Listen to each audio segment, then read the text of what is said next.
আমার কুকুরকে কে বাইরে ফেলে দিয়েছে? আমি ফেলে দিয়েছি। এটা আমাদের ছোট ম্যাডামের পক্ষ থেকে আপনাদের সবার জন্য উপহার। আমাদের ম্যাম 9টার মধ্যে শুয়ে পড়ে। তোমাদের তাড়াতাড়ি কাজ শেষ করে 9টার মধ্যে লাইট বন্ধ করে দিতে হবে। ঠিক আছে? তুমি এখনো লাইট বন্ধ করোনি কেন? আমার ঘুম আসছে না, কিন্তু আমার হোমওয়ার্ক করতে হবে, তাই আমি এখন লাইট বন্ধ করব না। এসিটা বন্ধ করো, আমার অনেক ঠান্ডা লাগছে। আমি এইমাত্র বাইরে থেকে এসেছি, আমার অনেক গরম লাগে। তুমিও তো রাতে লাইট বন্ধ করোনি, তাই আমি এখন এসি বন্ধ করব না।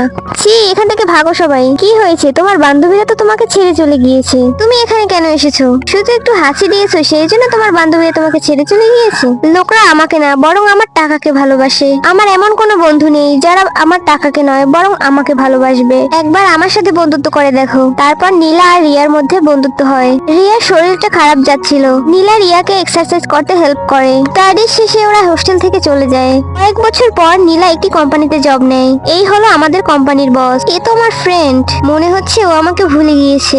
আমি আমার বন্ধুকে বলে যাব, এটা কখনোই হতে পারে না।